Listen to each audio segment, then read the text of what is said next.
এই দেখ সবাই, হবু গার্লফ্রেন্ডের কাছ থেকে পাওয়া ফার্স্ট লাভ বাইট। আফনান বাসর ঘরে ঢুকেই ড্রয়ার থেকে একটা গেঞ্জি বের করে শেরওয়ানি খুলতে লাগলো। তা দেখে অন্তরা হু হু করে কেঁদে উঠল। বাসর ঘরে চিল্লাই কেঁদে যাচ্ছে অন্তরা। শেষে আর সহ্য করতে না পেরে আফনান এসে এক হাত দিয়ে ওর মুখ চেপে ধরে। ফর গড সেক, প্লিজ কান্না থামাও। নিচে আওয়াজ গেলে সবাই খারাপ ভাববে। অন্তরা আফনানের হাত ছিটকে ছড়িয়ে দিয়ে ফোলাতে ফোলাতে বলল, আপনি শেরওয়ানি কেন খুলছেন? তো কি তোমার শাড়ি খুলবো? খুলি। নিজের কথা বলা নিজেই লজ্জা পেয়ে যায় আফনান। না জানে মেয়েটা এখন কত জোরে চিৎকার দেবে। তবে অন্তরা হয়তো কান্নার তালে কথাটা ভালো করে শুনেনি। সে নিজের ফোন বের করে আফনানের হাতে ধরিয়ে দিল আর মুখ ফুলিয়ে বলতে লাগলো, সব মেয়েদের শখ থাকে বাসর ঘরে ফুলের মাঝে বসে সুন্দর সুন্দর ছবি তোলার, জামাইকে নিয়ে কাপল পিক তোলার। কিন্তু আপনি ছবি না তুলে জামা পাল্টে ফেলছিলেন। তুমি এই জন্য এভাবে মরা কান্না করছিলে? দূর, আমি আরো ভাবলাম ভয় পাচ্ছ। ভয় কেন পাবো? অন্তরার বোকা প্রশ্নের কোনো উত্তর নেই আফনানের কাছে। মেয়েটা আসলে চিল্লায় বেশি, বোঝে কম। যেমন মেয়েরা খুব চঞ্চল, ওরা আসলে কিছু বোঝে না। চুপচাপ প্রকৃতি মেয়েরা সেই তুলনায় অনেক চতুর হয়। কথায় আছে না, খালি কলস বাজে বেশি। আফনান অন্তরার হাত থেকে ফোনটা নিয়ে নেয়। শুরু করো। কি শুরু করব? আরে বোকা, পোজ নিতে বলছি, আমি বিভিন্ন অ্যাঙ্গেলে তুলে দিচ্ছি। অন্তরা তাড়াতাড়ি চোখের জল মুছে মাথায় ওড়না আর শাড়িটা ঠিক করে নেয়। এইসব ছবি আইডিতে ছাড়তে হবে।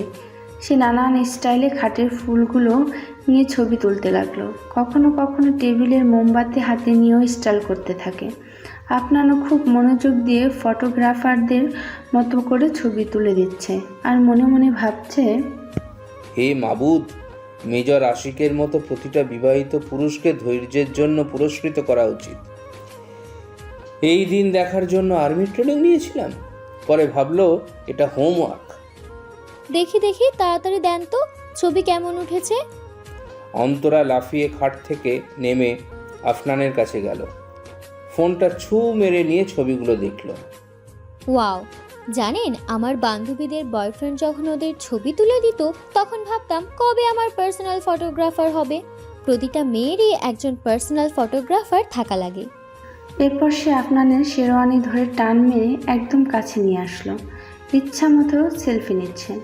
এতটা কাছে এসে আফনান অবাক নয়নে অন্তরার দিকে তাকিয়ে আছে। মেয়েটা আসলেই খুব কিউট। আমার দেখা হলে কাঁধে হাত দিয়ে ক্যামেরার দিকে তাকান। এক পজিশন বারবার ভালো লাগে না, চলুন চেঞ্জ করি। অন্তরার কথায় তাড়াতাড়ি চোখ সরিয়ে নেয় আফনান।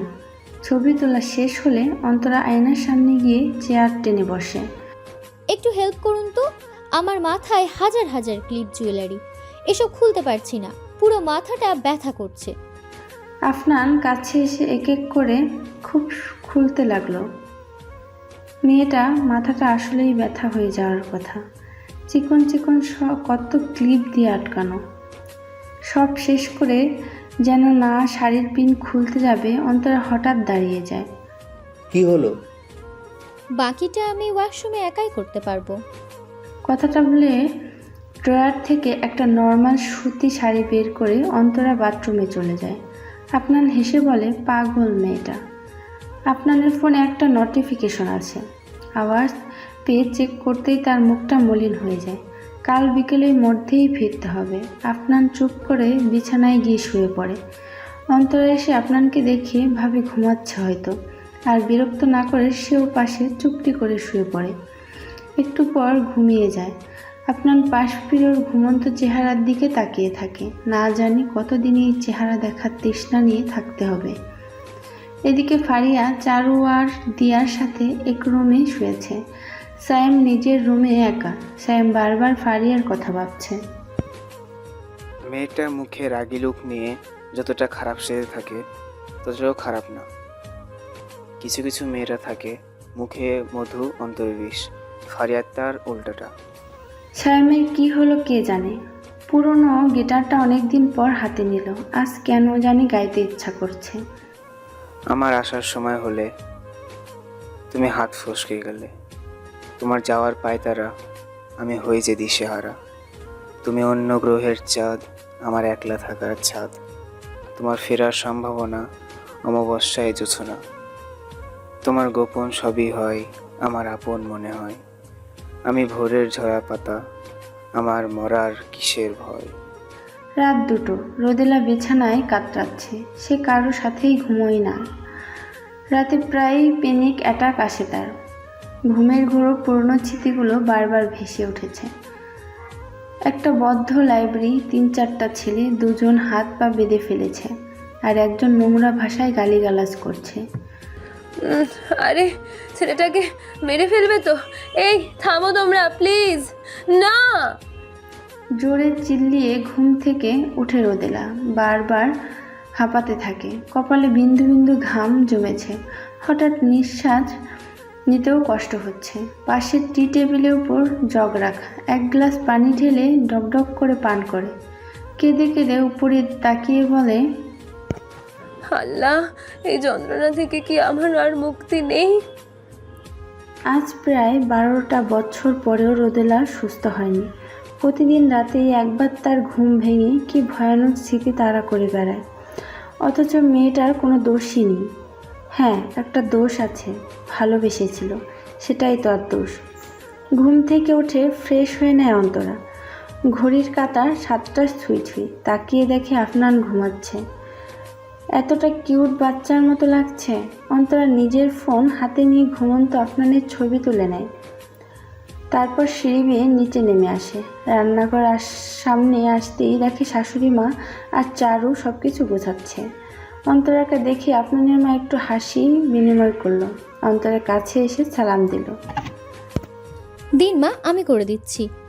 থাক থাক, লাগবে না, তোমারই তো সংসার, ধীরে ধীরে সব করো। এত তাড়াতাড়ি উঠতে গেলে যে? পাশ থেকে টিকারির সুরে চারু বলে উঠল, ভালোই তো মাথা চালাতে পারো। আসতে না আসতে সবকিছু যে তোমার তা বুঝিয়ে দিচ্ছ। আপনাদের মা কিছু বলল না। ভাবলো মেয়েটা হয়তো বড় ভাবির সাথে মজা করেছে। তবে অন্তরা একটু কেমন যেন লাগলো। ইনি আসার পর থেকে অন্তরার সাথে একটু কেমন যেন করছে। এমন সময় রান্নাঘরে রোদেলা আসলো। রোদেলাকে দেখেই আপনাদের মা সেখান থেকে চলে যায়।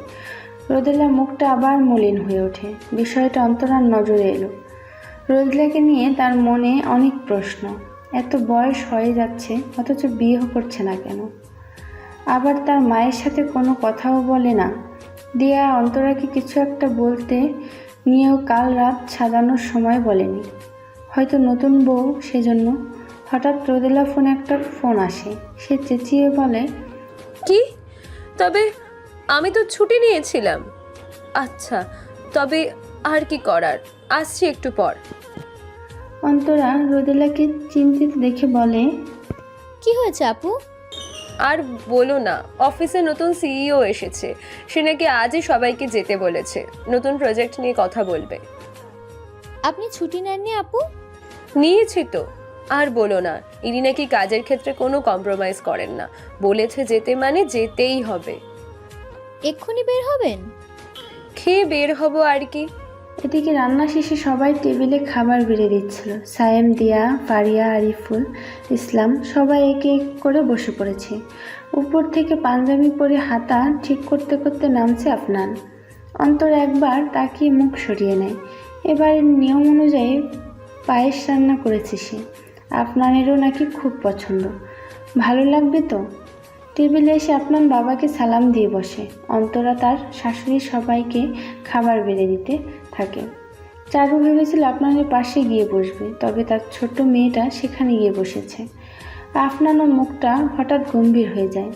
যেটা বলবে সেটা শুনে হয়তো এখানে কারোরই ভালো লাগবে না, তবুও বলে দেয় কথাটা। তা কতদিন পর আসছো? অন্তত পক্ষে 2 মাস, এর কমে সম্ভব না। আরিফুল নিজের ছেলেকে কিছু না বলে দীর্ঘশ্বাস ফেলে খাবার খেতে থাকে। সে নিজেও রিটায়ার্ড অফিসার, তাই সে জানে ছেলেকে দোষ দিয়ে লাভ নেই। এই লাইনে কাজ করতে গেলে পরিবার, ভালোবাসা, অনেক কিছুই ত্যাগ স্বীকার করতে হয়। এদিকে নতুন বউ হওয়া সবাইকে খাবার বেড়ে দিচ্ছিল অন্তেরা। রোদেলার প্লেটে খাবার দিতে গিয়ে আফনানের কথা শুনে হাতটা থেমে যায়, বুকে চাপা ব্যথা অনুভব করে। সে কি এত খারাপ? আর 2 দিন তার সাথে থাকা যেত না? অবুঝ মন বুঝতে পারে না আফনান কেন চলে যাচ্ছে। সে কোনোভাবে নিজেকে সামলাতে সবাইকে খাবার বেড়ে দেয়। বিষয়টা অবশ্য রোদেলার চোখ এড়াতে পারেনি, তবে আর কিছু করার ছিল না। ওইদিকে অফিসে যাওয়ার জন্য সে তাড়াতাড়ি বেরিয়ে পড়ে। অন্তরাও সবাইকে খাবার দিয়ে না উপরে চলে যায়।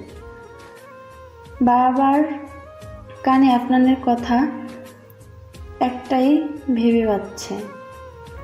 একটু পরই ক্যান্টনমেন্টে ব্যাক করব, খুব জরুরি, যেতেই হবে।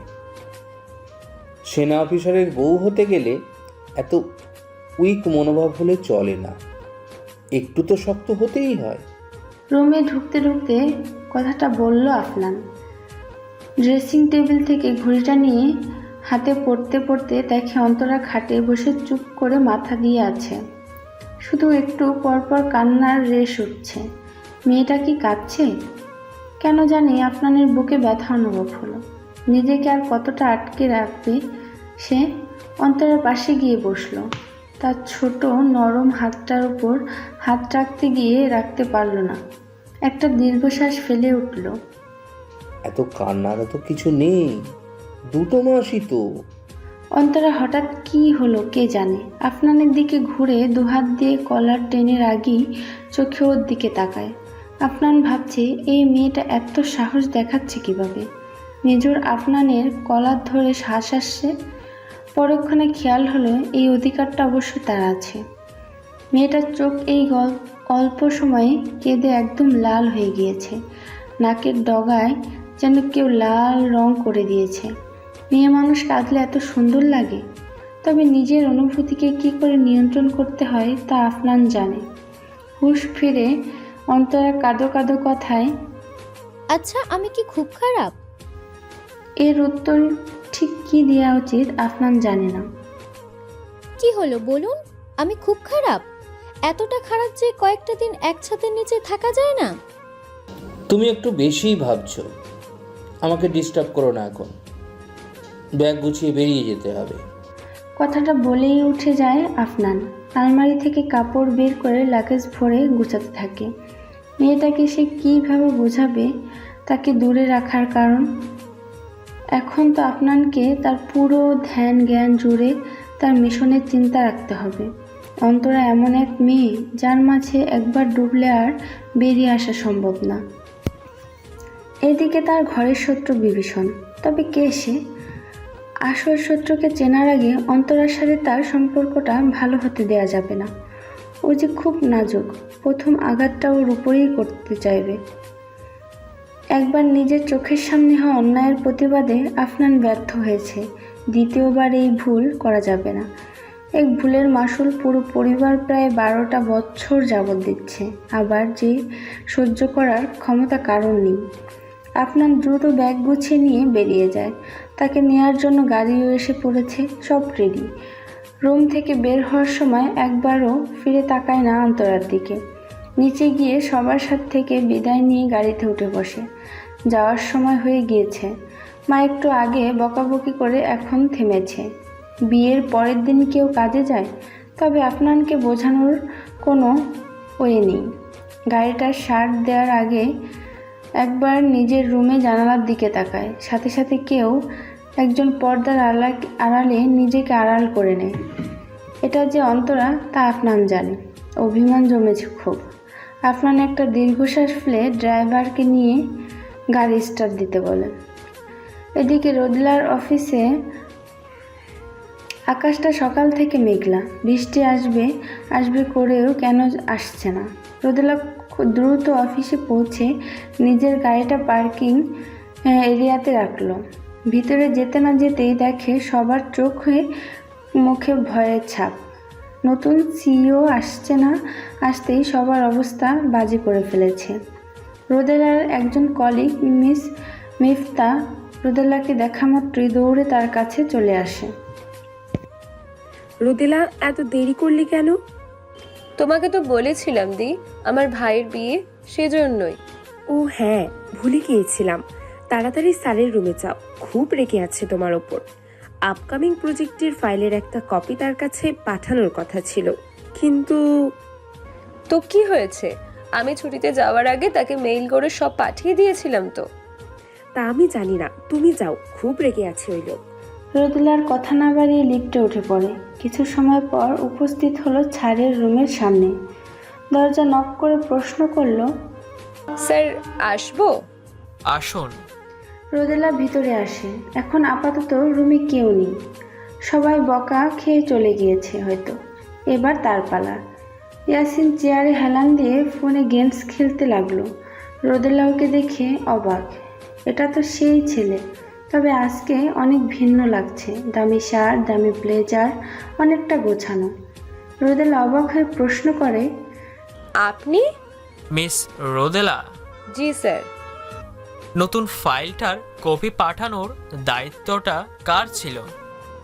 স্যার আমার। পাঠিয়েছেন? জি স্যার, মেইল করে পাঠিয়েছিলাম। ইয়াসিন চেয়ারে একটু সোজা হয়ে বসে ফোনটা সাইডে রাখে। রোদেলার দিকে তাকিয়ে পা থেকে মাথা অব্দি একবার পরখ করে। বেশ পরিপাটি শালীন মেয়েটা। প্রথম দেখায় কেউ ধরতে পারবে না বয়স এত।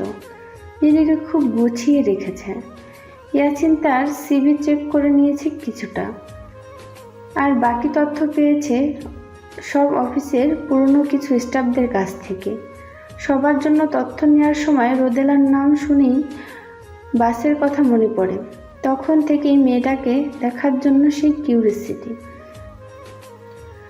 বড় লোক ফ্যামিলির মেয়ে, চাকরি না করলেও পারে, তবে কেন করে সেটা সেই জানে। হয়তো ইন্ডিপেন্ডেন্ট হওয়ার নেশায়। এই নেশায় আজকাল অনেক মেয়েরাই বিয়ের বয়স পার করে ফেলে, তবে রোদেলাকে তেমন মনে হচ্ছে না। অনেক তথ্যই কম সময়ে তার ব্যাপারে জেনে নিয়েছে, আরও জানতে ইচ্ছা করছে। হঠাৎ এই মেয়েটা প্রতি ইয়াসিনের ইন্টারেস্ট কেন আসলো সে নিজেও জানে না, তবে কিছুটা আছে মেয়েটার মাঝে। হয়তো দুটো চোখ, মেয়েটার চোখগুলো টানা টানা, বেশ মায়াবী। প্রথম দেখায় অ্যাট্রাক্ট হতেই পারবে। ইয়াসিনের ধ্যান ভাঙে রোদেলার কথায়। স্যার আমি কি চলে যাব? তবে যাওয়ার আগে একটা কফি বানিয়ে দিন। জি। কোনো সমস্যা? কফি মেশিন তো পাশে আছে, গ্লাসে ঢেলে দিতে পারবেন না? না স্যার, পারবো, দিচ্ছি। রোদেলা মনে মনে বেশ বিরক্ত হয়, তবে প্রকাশ করে না। ইয়াসির ওর অবস্থা দেখে হাসে।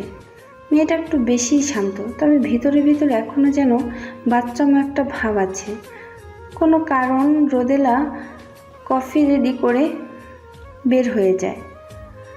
ইয়াসিন কাউকে কল দিয়ে বলে, 83 একটা মেয়ের ছবি দিচ্ছি, কালকের মধ্যে সব তথ্য বের করে রেডি করবে, কুইক।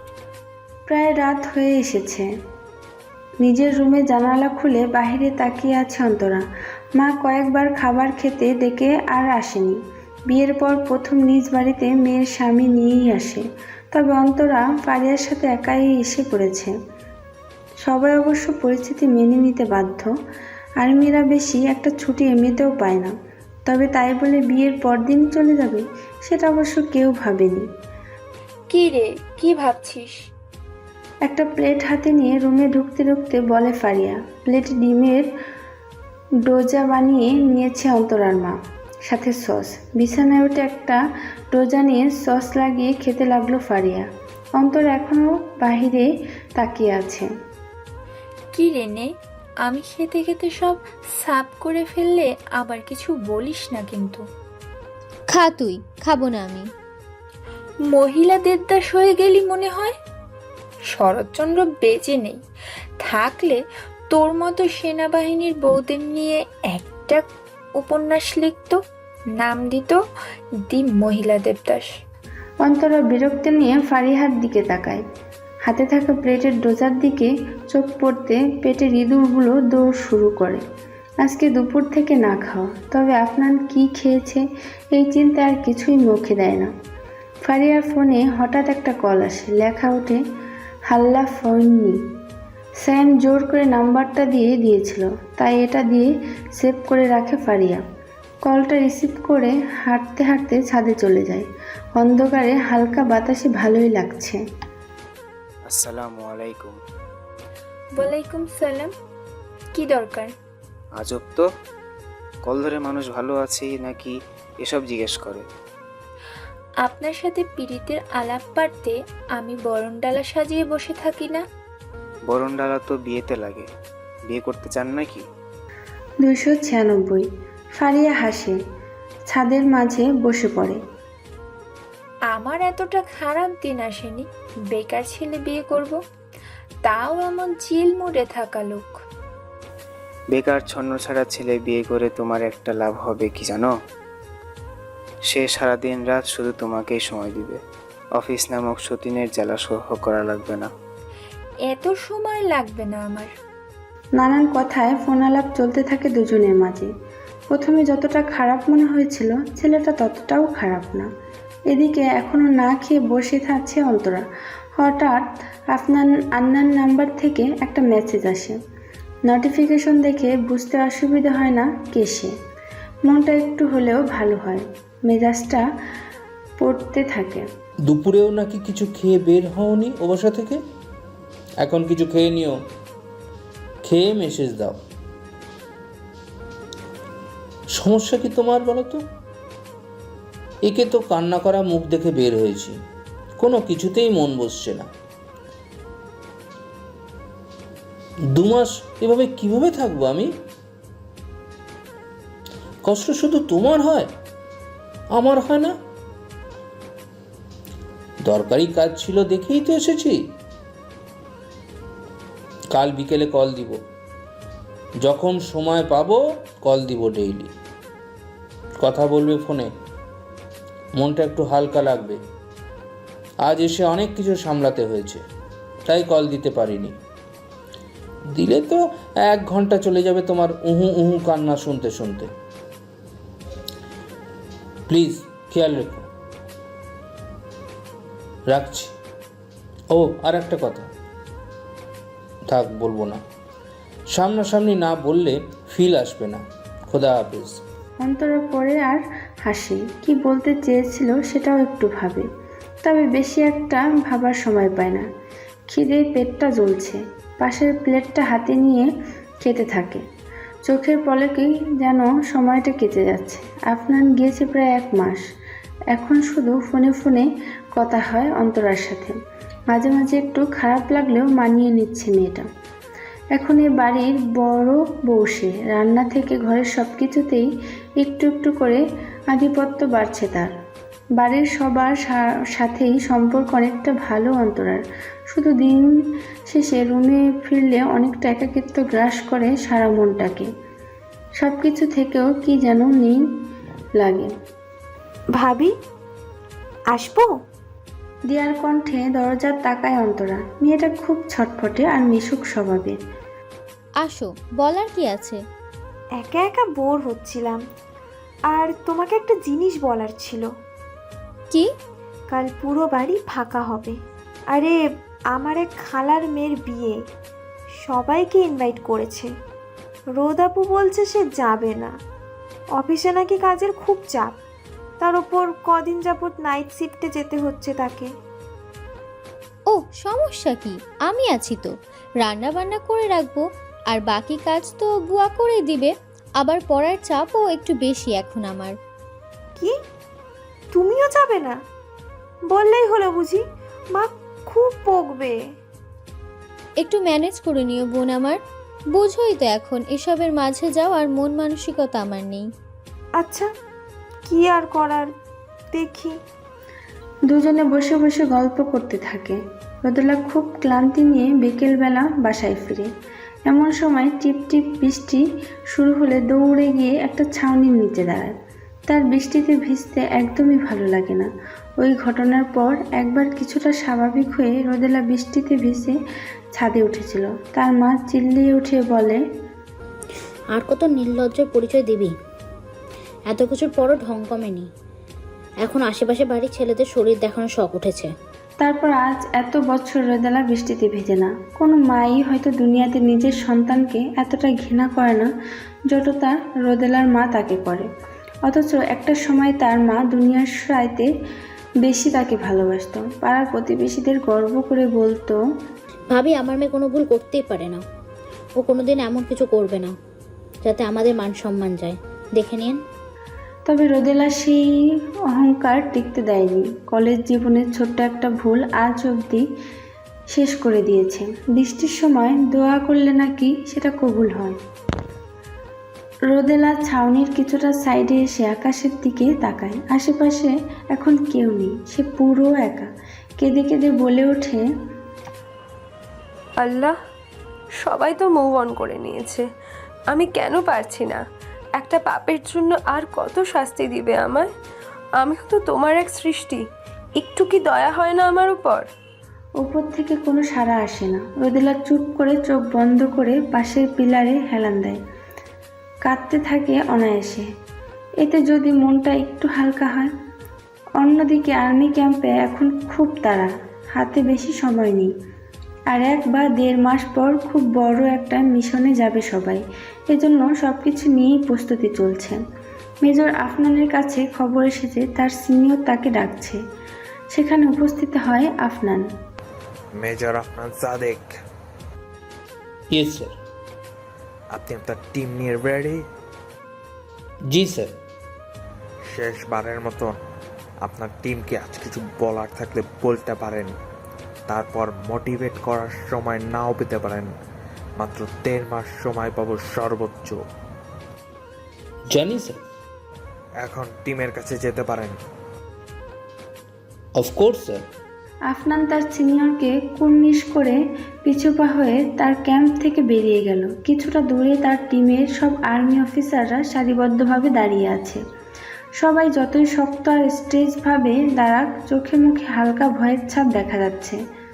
আফনান বুঝলো এখন শেষবারের মতো মিশনে যাওয়ার আগে পুরো টিমের মনোবল কিছুটা বাড়াতে হবে। Of course sir. Yes sir. আমি জানি আপনারা হয়তো কিছুটা ভয় আছেন। প্রথমে পুলিশরাও এতে ইনভলভ ছিল, তবে তারা সফল হয়নি। আজ অবধি প্রায় 3টা আর্মি টিম এই মিশনে আগেও গিয়েছে, তবে দুর্ভাগ্যবশত তারাও ফিরে আসতে পারেনি। আপনারা ভয় পাবেন না। আমি কথা দিচ্ছি, আমার পুরো টিমের একজন অফিসারের গায়েও আমি একটা গুলি লাগতে দিব না। বর্ডার পার হয়ে আসা ওই অপরাধীদের আমরা নিশ্চয়ই নিজেদের আয়ত্তে আনব। আমাদের প্রথম অভিযান হবে প্রায় 1 থেকে 1.5 মাস পর। আমরা সফল হলে প্রায় 6 মাস পর আর একটা মিশনে যেতে হবে অন্য জায়গায়। 2টো স্থানেরই হেড একজন।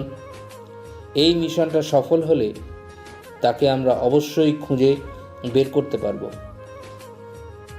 আর শাস্তি দিব, সে যেই হোক। সবাই একসাথে বলে উঠল, অবশ্যই স্যার। মনে রাখবেন আমরা কারা। দেশের গর্বিত সৈনিক। একদম ঠিক। একটা দেশ টিকেই থাকে সেনাবাহিনীর ভরসায়। আমরা যে কোনো প্রয়োজনে দেশের খাতিরে সর্বদা প্রস্তুত থাকব। নিজেদের প্রাণের চেয়েও দেশটা আমাদের কাছে অধিক প্রিয়। Got it? Yes sir. আমার আপনাদের প্রতি বিশ্বাস আছে, আমরা পারব। আমাদের পারতেই হবে। আপনারা প্রস্তুত তো বীর সৈনিক? জি স্যার। আফনান সেই স্থান ত্যাগ করে বন্ধু মেজর রোহানের কাছে যায়। কিছুটা আড়ালে নিয়ে বলে, রোহান, আমাকে একটা হেল্প করতে পারবি? কি হেল্প? কাল একটা কাজ করতে হবে। আজ পুরো বাড়ি খালি, সবাই বিয়ের অনুষ্ঠানে গিয়েছে, শুধু রোদেলা আর অন্তরা যায়নি। রাতে খুব আজে বাজে স্বপ্নে দেখেছিল অন্তরা। তার মা বলতো অন্তরা নাকি একটা আধ্যাত্মিক ক্ষমতা আছে। আসন্ন বিপদ সম্পর্কে নাকি ও স্বপ্নে একটু হলেও আন্দাজ পেয়ে যায়। অন্তরা অবশ্য নিজেও কিছুটা বিশ্বাস করে। একবার ছোটবেলা রাতে স্বপ্ন দেখেছিল তার শরীরের উপর কিছু দিয়ে আঘাত করা হচ্ছে। এর পরদিনই তার একটা অ্যাক্সিডেন্ট হয়। আবার একবার স্বপ্ন দেখে সে ডিম ভাজতে গিয়ে পুড়িয়ে ফেলেছে। পরদিন দেখা গেল হঠাৎ তাদের পাশের বাসায় আগুন লেগে যায়। এমন অহরহ ঘটনার সাক্ষী সে আছে। সন্ধ্যা করে এখন প্রায় রাত, পুরো বাড়িতে অন্তরা একা। সকালে সবাই যাওয়ার সময়ও বারবার জোর করেছিল ওকে, তবে ও যায়নি। এদিকে রোদেলাও সন্ধ্যা হতে বেরিয়ে গিয়েছে। আজকে নাকি নাইট শিফট, দারোয়ান কাকাকে বলে গিয়েছে অপরিচিত কেউ আসলে যেন গেট না খুলে। রোদেলা যথাসময়ে অফিসে পৌঁছে যায়। সাধারণত রাতের শিফটে পুরো অফিসে তেমন হাতে গোনা কয়েকজন ছাড়া কোনো লোক থাকে না। সব ইম্পর্টেন্ট ফাইল রিচেক দেওয়ার দায়িত্বটা পড়েছে রোদেলার উপর। না চাইতেও যখন তখন কাজ করতে হয় তাকে। তবে রাতে একা কাজ করতেও খুব ভয় পায়। ও ফোবিয়া আছে, অন্ধকারে ভয় পায় খুব। তবে 4th ফ্লোরে নিজের ডেস্কে এসে কিছুটা অবাক হয় সে। একটা ফাইলও নেই। ফাইল কোথায়? এক পিয়ন কাকা নাস্তা নিয়ে স্যারের রুমের দিকে যাচ্ছিলেন। রোদেলাকে দেখে বলে, ম্যাডাম, স্যার কইছিল আপনারে দেখলে আর রুমে যাইতে কইতে, ওইখানেই নাকি বসে কাজ করবেন। কিছুটা বিরক্ত হয় রোদেলা, তবে প্রকাশ করে না। এই লোকটা গত 1 মাস জ্বালাতন করেছে অনেক। প্রায় কারণে অকারণে রুমে ডাকবে। টুকিটাকি কাজ যা তার পিএর করার কথা সেসবের জন্য ডাকবে রোদেলাকে। অফিসে ইতিমধ্যে গুঞ্জন শুরু হয়েছে কিছুটা। অনেক বলেছে এদের দুজনের মাঝে কিছু একটা আছে। কথাটা অবশ্য ইয়াসিনের পিএ ছড়িয়েছে। হট টাইপের ফিট ওয়েস্টার্ন ড্রেস পরেও সুদর্শন বড়লোক ছেলেটাকে পটাতে না পারার ব্যর্থতার যন্ত্রণা থেকে মুক্তি পাওয়ার জন্য হয়তো। রোদেলা ইয়াসিনের রুমে যায়। ওই রুমে যেতে তার অনুমতি লাগে না। ইয়াসিনী বলেছে তার অনুমতি নেওয়ার প্রয়োজন নেই। ইয়াসিন রোদেলাকে দেখে একটা মিষ্টি হাসি তাকায়। যেদিন থেকে রোদেলার অতীতের অভিশপ্ত ঘটনাও জেনেছে, সেদিন থেকে 8-10টা সাধারণ ছেলের মতো ঘৃণা আসার জায়গায় যেন সহানুভূতি আর কিছুটা প্রেম জেগেছে মনে। কত ক্ষত মেয়েটার ভিতরে, এজন্য খুব কম হাসে, পারলেও মলিন।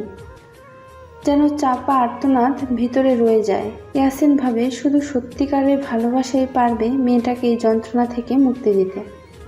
স্যার, আমাকে ডেকেছেন? ও হ্যাঁ, কাজের কথাই বলা হলো না। আপনি ওখানে বসে কাজ করুন আজকে। কেন? এটা তো আমার ডেস্ক না। আমি জানি আপনার পুরো ফ্লোরে আপনি একা, ইভেন এই ফ্লোরে আমি একা। ভাবলাম কিছুটা সঙ্গ পাওয়া যাবে।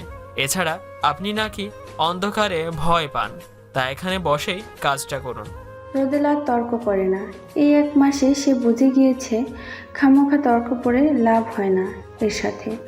রোদেলা সেই ডেস্কে গিয়ে বসে, সাইড ব্যাগটা পাশে তাকায়। ইয়াসিনের চেয়ারে বসে এখানটা খুব ভালো করে দেখা যায়।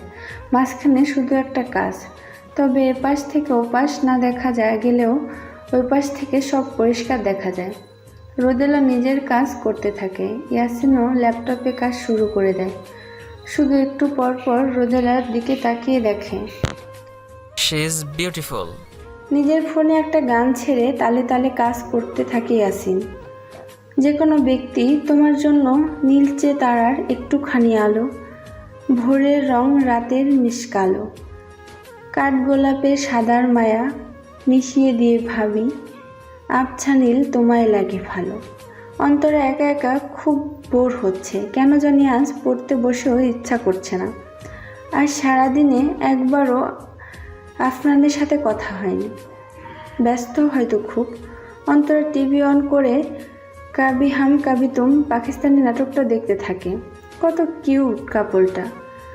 হানিয়া আমি ওর one of the favourites actress. হঠাৎ মনে হলো দরজায় কিছু আওয়াজ। প্রথমে মনের ভুল ভেবে ফিরে তাকায় না, তবে একটু পর আবার একটা আওয়াজ আছে। অন্তরা পিছনে শান্তভাবে তাকিয়ে একটা ঝটকায় লাফিয়ে উঠে যায়। কে আপনারা বাসায় ঢুকলেন কিভাবে? 3-4 জন ছেলে মুখোশ পরে দাঁড়িয়ে আছে। দেখে মোটেও সুবিধার মনে হচ্ছে না।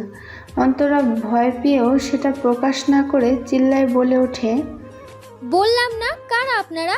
অনুমতি ছাড়া কারো বাড়িতে ঢোকাটা ক্রাইম। অন্তরার কথা তোয়াক্কা না করে একজন খুব দ্রুত অন্তরার কাছে এসে পড়ে, একটা হাত ধরে খুব জোরে টানতে থাকে। অন্তরা বারবার ছাড়াবার চেষ্টা করে, তবে পুরুষ মানুষের গায়ের জোরের সাথে সামান্য সে ব্যর্থ। সে অজ্ঞান ব্যক্তি রাগান্বিত হয়। চল, নাটক না করে পা চালা, রেদওয়ান স্যার তোরে নিতে কইছে। রেদওয়ান? কে রেদওয়ান? আমি কাউকে চিনি না, যাব না আমি, প্লিজ ছাড়েন।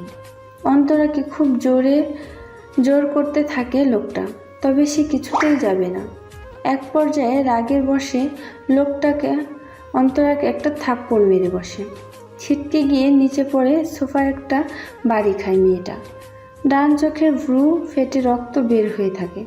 মাথা নিচু করেই আল্লাহকে স্মরণ করতে থাকে। এমন সময় বিদ্যুৎ চলে যায়, পুরো বাড়ি অন্ধকার। হঠাৎ কিছু ভাঙার আওয়াজ আসে, আর একসাথে কয়েকজনে আর্তনাদ। অন্তরা ভয়ে উপরে তাকায় না। ওরা সবাই কাউকে বারবার অনুরোধ করছে ছেড়ে দিতে। স্যার প্লিজ ছেড়ে দিন, আর কোনোদিন এমন করব না। আমাদের রেদওয়ান পাঠিয়েছে। জানোয়ারের বাচ্চা, তোদের সাহস কি করে হয় আমার বইয়ের গায়ে হাত দেওয়ার? এই মেজর আফনানের স্ত্রীর হাত ধরছিস তুই? তোর এই হাত আমি শরীর থেকে আলাদা করে ফেলবো। Just wait and see. Afnan একটু থামলো, কাউকে কল করে বলল, বাসায় এসে এক্ষুনি সব কটাকে ধরে নিয়ে যা, হাত কেটে দিবি একদম। অন্তরা কাঁপা কাঁপা চোখে উপরে তাকায়। আফনান সত্যি এসেছো? অন্তরা ওকে খুব শক্ত করে জড়িয়ে ধরে। আফনান ওকে কিছুটা শান্ত করে কোলে তুলে নেয়। এদিকে আফনানের লোকেরাও বাড়ি এসে পড়েছে। রেদওয়ান দলের লোকদের টেনে হিঁচড়ে নিচে নিয়ে যাচ্ছে। আফনান অন্তরাকে নিয়ে সিঁড়ি বেয়ে রুমে চলে যায়। বিছানায় শুয়ে পাশে হেলান দেয়। অন্তরা কাঁপা কাঁপা কণ্ঠে প্রশ্ন করে, আপনি চলে যাবেন? আফনান কোনো উত্তর দেয় না। অন্তরাকে শুইয়ে উঠে যেতে নিলে অন্তরাকে জড়িয়ে ধরে, কাঁদতে কাঁদতে বলে, না যাবেন না আপনি। আগে ছাড়ো তুমি। না ছাড়বো না, আমি জানি ছাড়লেই চলে যাবেন। আজকে একটা রাত আমার সাথে থাকা যায় না? অন্তরা প্লিজ বাচ্চামো করো না। বিপদ এসেছিল তাই আমিও এসেছিলাম তোমায় প্রোটেক্ট করতে। এখন বিপদ আর আসবে না। আমি এরপর থেকে সুরক্ষা আরও বাড়িয়ে দেব। এখন যেতে দিও প্লিজ। না দিব না। বারবার বাচ্চামো করায় শেষে বিরক্ত হয়ে আফনান একটা ধমক দিয়ে বসে। সাথে সাথে অন্তরা ওকে ছেড়ে দিয়ে একদম চুপ হয়ে বসে। আফনান উঠে দরজার কাছে গিয়ে একবার পিছু ফিরে তাকায়। আর 1.5 মাস ওয়েট করো, মিশনটা কমপ্লিট হলে লম্বা একটা ছুটি পাবো আমি। পুরোটা সময় তোমাকে দিব, প্রমিজ।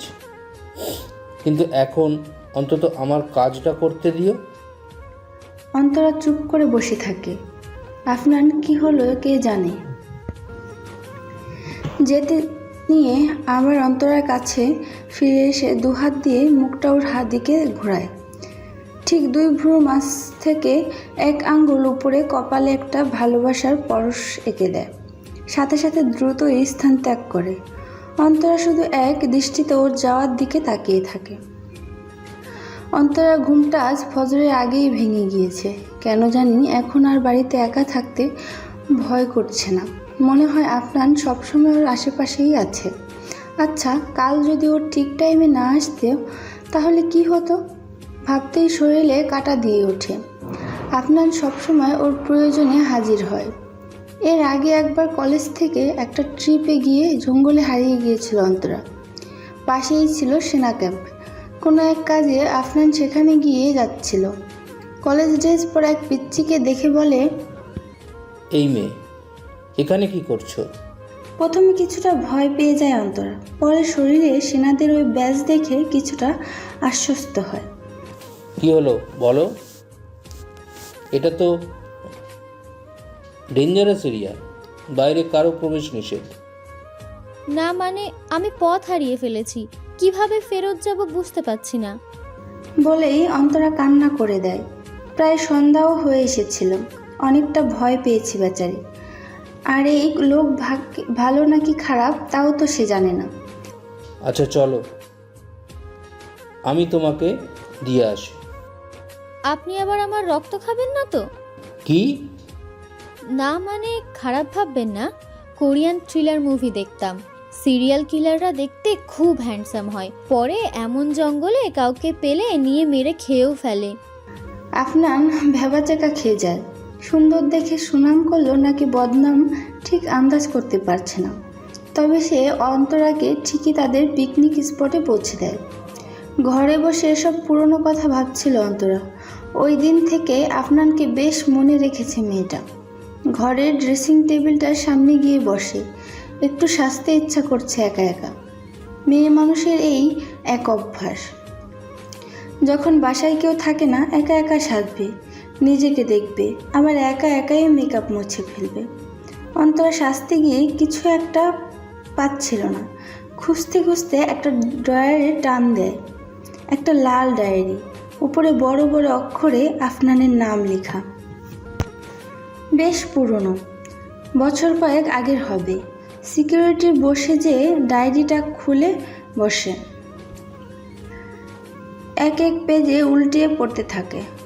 আফনান কলেজ থাকতে এই ডায়েরিটা লিখত, তবে মাঝ অবধি লিখে আর কেন জানি লেখেনি। কোথাও ভালো স্মৃতি, কোথাও খারাপ, এসব কিছু। তবে একটা তারিখ দেখে ওর চোখ আটকে যায়। সেটা প্রায় 12 বছর আগে অন্তরা পড়তে শুরু করে। তবে এখানে এমন কিছু লেখা ছিল যা পরে অন্তরা একদম বাকশূন্য হয়ে পড়ে। হঠাৎ হাত থেকে ডায়েরিটা পড়ে যায়। এসব কি সত্য? এমন হয়েছিল? নিজেকে নিজে প্রশ্ন করে অন্তরা। তার চোখ দিয়ে ফোঁটা ফোঁটা পানি বের হতে থাকে, যেন চোখের সামনে ভাসছে সবটা। 12 বছর আগে। আজ কলেজের অনেক বড় অনুষ্ঠান। কলেজের একজন ছাত্রকে সেনা ক্যাম্প থেকে পুরস্কৃত করা হবে। ছাত্রটির নাম হলো আফনান সাদিক। এই পুচকে ছেলে এমন কিছু করেছে যার জন্য পুরো সেনা ক্যাম্প তাকে কৃতজ্ঞ জানাচ্ছে। দেশের একজন প্রতিষ্ঠিত বিজনেসম্যান মিস্টার ইয়াহিদ খান যে এত বড় ড্রাগস পাচারকারী ছিলেন, তাও আবার ফাঁসাতে চেয়েছিলেন সেনা অফিসারকে, তা সবারই কল্পনার বাহিরে ছিল। কিছুদিন আগে কলেজে থেকে বান্দরবন পিকনিক ছিল। খেলার ছলে ঘুরতে ঘুরতে এক জায়গায় গিয়ে থামে আফনান ও তার বন্ধুরা। কিছু লোক মুখে কাপড় দিয়ে ঢেকে রেখেছে। একটা গাড়িতে ট্রাঙ্ক ভর্তি করে কি যেন ভরছে আর নিজেদের মাঝে কথা বলছে। আফনানের বন্ধু এসব আড়াল থেকে দেখে ফিসফিস বলে, আফনান চল পালাই, আমাদের দেখলে বিপদে পড়ব। আরে থাম তো সিরাত, কিছু একটা তো এখানে হচ্ছে, সুবিধার বলে মনে হচ্ছে না। ওয়েট, সব ভিডিও করব আমি। সিরাত ভয়ে চলে আসে ঠিকই, তবে আফনান আসেনি। এক এক করে সব ভিডিও করে, সাথে ওদের মধ্যে যা কথা হয় তাও উঠে যায়। কে এসবের পিছনে, সে কাকে ফাঁসাতে চায়, অতঃপর লুকিয়ে ফেরত এসে সব প্রমাণ নিজের বাবা আরিফুল ইসলামকে দেয়। সেনাবাহিনীর সব অফিসাররা বেশ গর্বিত হয় ওর উপর। তবে এর ফল যে কত ভয়ানক হতে পারে তা ওদের পুরো পরিবার বুঝতে পারেনি। সারা রাত কাজ করে রোদেলা বেশ ক্লান্ত। পুরো রাত কম্পিউটারের দিকে তাকিয়ে থাকতে থাকতে চোখ ব্যথা করছে। ইয়াসিনও ইচ্ছা করে রাতে বাড়ি ফিরেনি, মেয়েটাকে একা রেখে যাবে না বলে। চলুন মিস রোদেলা। রোদেলা পাশে তাকায়, হাতে ব্লাজারটা নিয়ে দাঁড়িয়ে আছে ইয়াসিন। রোদেলা জিজ্ঞাসা সূচক দৃষ্টিতে তাকে ইয়াসিন ইশারা দিয়ে বোঝায়, আজ এ অবধি। রোদেলা উঠে ক্লান্ত শরীরে ব্যাগ নিয়ে বেরিয়ে পড়ে। ইয়াসিনও পাশে পাশে হাঁটছে। আজ খুব টায়ার্ড মনে হয়। জি। আমি পৌঁছে দেই? নো থ্যাঙ্কস, আমি যেতে পারবো। ইয়াসিন আর কথা বাড়ায় না। লিফটে উঠে পড়ে দুজনে। রোদেলা চুপ করে নিচে তাকিয়ে আছে। মেয়েটা এত লজ্জা পায় কেন? যেন তাকালেই কিছু হয়ে যাবে। ইয়াসিন হাসে, বাকিদের সরাতে পারছে না আর এ একবারও তাকায় না, হয়তো পুরনো ট্রমার জন্য। নিচে এসে ইয়াসিন তাড়াতাড়ি রোদেলার আগেই গাড়ি থেকে বের হয়। দৌড়ে গিয়ে বিল্ডিংয়ের পাশে দোকান থেকে দুটো এনার্জি ড্রিঙ্কস নিয়ে আসে। নিন, কি এটা? এনার্জি ড্রিঙ্ক, ভালো লাগবে। No thanks. আপনি কি এ ওয়ার্ড ছাড়া আর ইংরেজি পারেন না? নিতে বলছি, নিন তো। রোদেলা বারবার মানা করা সত্ত্বেও নিতে বাধ্য হয়। তবে এই সময় এটির খুব দরকার ছিল আসলেই। রোদেলা ঠোঁট ছুঁয়ে ক্যানটা একটু একটু করে চুমুক দেয়। গ্যারেজে নিজের গাড়িতে গিয়ে বসে। ইয়াসিন অপেক্ষা করছে কখন রোদেলা গাড়ি থেকে নামবে। সে আগেই টায়ার পাংচার করে রেখেছে। কোথায় যেন শুনেছিল, everything is fair in love and war. যদিও সে নিজে এটা মানে না, তবু একটু আকান্ত করাই যায়। রোদেলা গাড়ি থেকে নেমে যায়। ইয়াসিন হেসে বলে, এখন এ সময় গাড়িও পাবে না, যাই একটু হিরো সেজে আসি। তবে ওর পুরো প্ল্যান জলে ঢেলে দিয়ে গাড়ির পেছনে গিয়ে দুটো টায়ার আর হাতবিজাবি যন্ত্রপাতি নিয়ে আসে রোদেলা।